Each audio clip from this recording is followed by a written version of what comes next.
good afternoon na dito sa amin, no? Good morning, good afternoon, good evening. It's me again, Ate Gina's Vlog, Meat Shop Plus, Sari-Sari Store in one. Okay, how are you today? My sis Kasari, no? Mga idol, ngayong araw ng Monday. So, kanina guys ay nag-umpisa na sana akong magkuha ng video kasi tapos na kaming naka-display. Si Mr. ay tapos na nagdi-debone sa aming pork carcass, no? Maliit lang ang carcass ko ngayon. And then guys, yung aking first customer ng pork chop ay yung aming kapitbahay na foreigner, no? Isang kano. And then nalobat ang aking microphone. So dito na lang natin ipagpatuloy ang aking vlogs and chikahan. So kahapon ay wala kami dito whole day kasi nag-unwind for a cause kami ni Mr. Kasi pumunta kami ng Tagum City dahil yung pinsan ni Mr. guys, first cousin niya ay batang-bata pa guys, namamatay, no? Inatake siya ng high blood. Tapos pag uwi namin ay dumaan ako sa aking sisters, si Tata Sari-Sari Store, no? Nagba-vlog din siya. Actually guys, mas nauna pa siyang nag-vlog sa akin. And then yung monetize na siya ay nagka-problema. So gumawa na naman siya ng another video. Nag-umpisa na naman siya pero hindi pa siya monetize kasi nagre-reels din siya. So ang ganda ng guys, ang ganda ng kaniyang Sari-Sari Store mula nang naiayos na, naisemento na ang kanilang kalsada doon. Kasi dati rough road yun guys, no? Pangit tingnan yung harapan ng tindahan niya kasi maraming mga bato, and then nasa kanal, and then nasa harapan talaga extension siya ng Sari-Sari Store niya, and ngayon napakagandang tingnan. So marami akong suggestion sa kanya kasi napakaganda guys at very attractive ang kaniyang ang kanyang Sari-Sari Store. And then sa tingin ko sa kanyang tindahan ay mabubuhay na talaga sila and makapag-aral na. Dalawa lang ang anak niya at makapagpaaral na siya sa kanyang mga anak ng college kasi meron din namang trabaho ang kanyang mister at meron ding mga side jobs, may mga sidelines. So ganyan guys, diskartihan lang talaga sa ating hanap buhay. Thank you so much guys sa aking mga viewers, mga silent viewers, and sa aking mga bagong subscribers every day, no? Kahit papaano ay napansin ko guys na medyo mangat ang aking subscribers. Thank you so much Thank you talaga. At hindi ko na siya makita kasi noong hindi pa ako monetize, makikita ako sa aking YouTube studio na kung sino yung nag-subscribe. Ngayon ay hindi ko na talaga makikita. And thank you talaga. Nagpapasalamat talaga ako sa inyong lahat, no? Nasa 1,200 plus subscribers na tayo. Yay! Thank you talaga. And ngayong araw ng Monday, alam nyo guys, ang Virginia, marami ang wala. Mga 2 weeks na hindi sila nagdala ng pork tocino, and then yun pa naman ang napakalakas dito, pork tocino. Marami akong suki dito na bumibili ng tag 2 pack, 3 pack, lalong-lalo na ngayon na may klase na. Pero sabi ng ahente ay wala silang stocks dahil daw sa ESF. So lahat ng mga pork tocino ay wala silang stocks. Siguro mga mga next week pa daw dahil hino-hold dahil sa ESF. So pag maabot pa guys ng 1 buwan na walang pork tocino ay ako na ang gumagawa, no? Kasi marunong akong magtimpla, no? Noon guys, gumagawa kami ng pork tocino dito. Tapos napakatrabahoso niya dahil yung 5 kilos na pork pear na ay slice mo yan ng very manipis, and then marami kang mga ingredients na ihalo, and then basta trabahoso talaga, and then nire-repack pa namin sa cellophane. So nung ang Virginia nagruta na dito at meron silang pork tocino, meron pang chicken tocino, hindi na ako gumagawa kasi napakatrabahoso talaga. And then yung ating delivery ngayon ay pork carcass, and as usual ang aking dressed chicken from Enda and Rocky, and MFD yung aking chicken wings, no? Doon talaga ako kay MFD kasi maganda ang cuttings nila sa kanilang chicken breast, chicken wings, and chicken drumstick, no? Maganda ang pagka-cut nila. So doon ako nag-order sa kanila. Tapos si MFD naman ay medyo mahal ang kanyang mahal ng 10 pesos per kilo ang kanyang quarter leg at saka ang kanyang whole chicken. So, doon ako sa kay Enday and Rocky. Actually, magkatabi lang yan sila doon sa palengke. So, matagal ko na yan silang suki, guys. Tapos, bukas, sa wakas, sabi ni Sir Butch, may ano na daw siya, chicken liver, no? Puntahin niya ang kanyang ahente dito bukas. So, nag-order ako dahil mga 3 weeks nang wala akong, Magnolia chicken liver.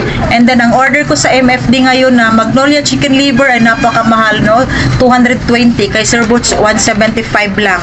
So, yun. At saka, ang aking Virginia ngayon ay marami din ang kulang kasi walang pork tocino, wala ding sweet ham. 2,215 lang ang aking nabayaran. Ano lang ito? 5 kilos na Virginia Jumbo, yung tig 1 kilo.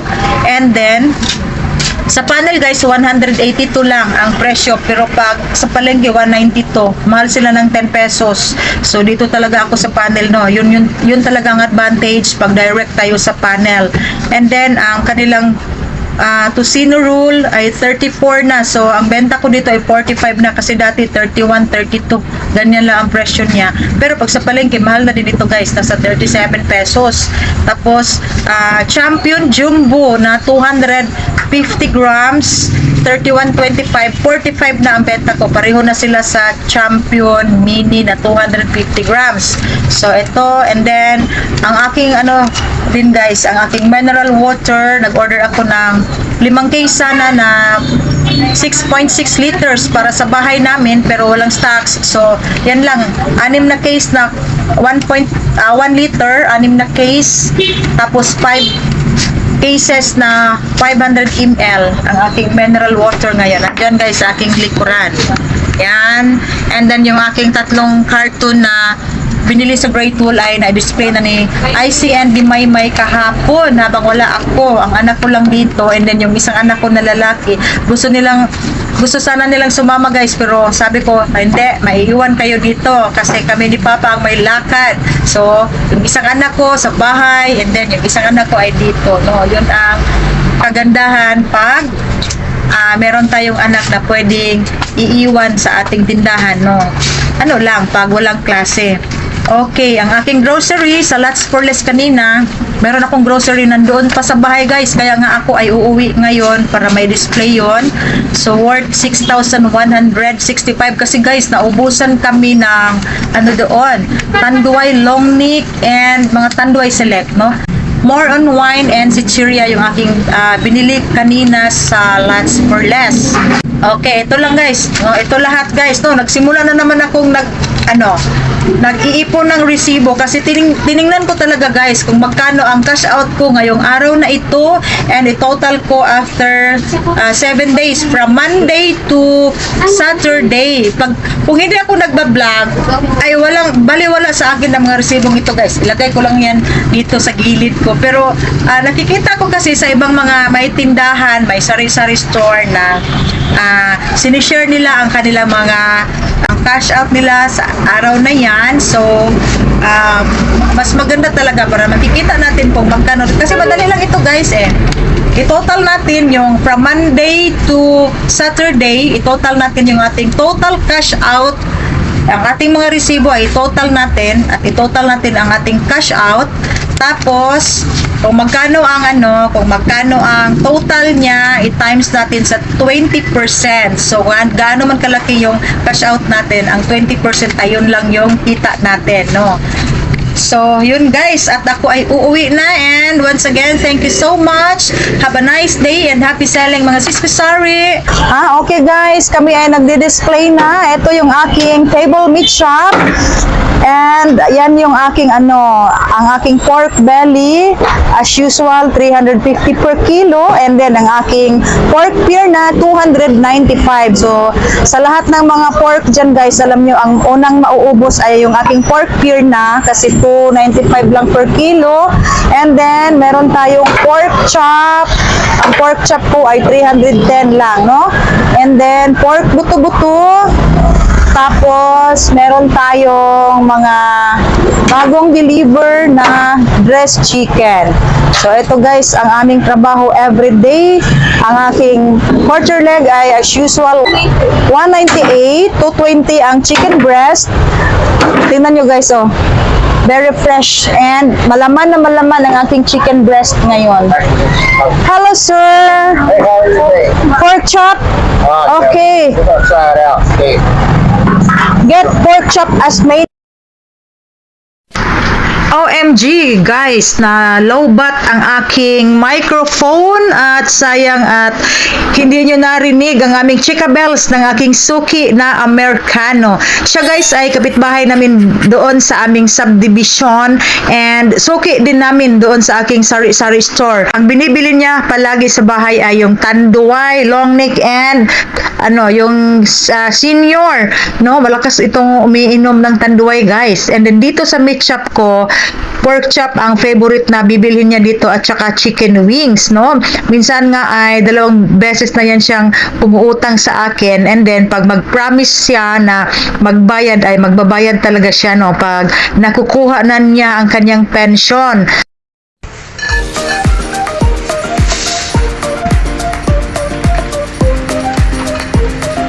Wala na taram? Oh, kato lang na ay kuan pang. Kana lang na ay kuan mo ay para sa dili.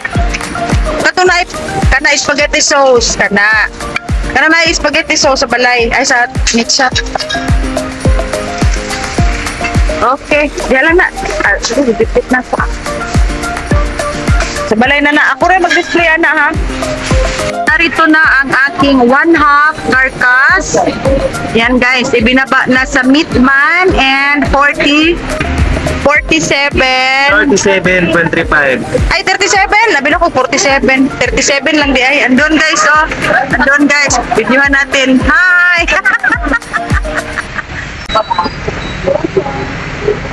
Yan guys, yan yung aking pork carcass. Ngayong araw ng Monday. Oh, dali. Ang buhay ay hindi masarap pag walang karne. Sarap yan. Di mabubuhay ang tao pag walang karne. Pag walang karne. Ito nagkarambola na. Wala na. So, ito guys, ang aking pork carcass. Akala ko 47. 37 lang pala yan. So, ang nabayaran ko ay 8,964. So, hinihintay ko talaga guys na dumating ang aking delivery na pork carcass para isahang video ko na lang. Ito, kanina pa ito, dineliver ni MFD. Ito yung nauna kanina. Ito yung aking quarter leg. Ito pala ang kay Enday and Rocky. Worth 4,000 and 2,000 ang whole chicken.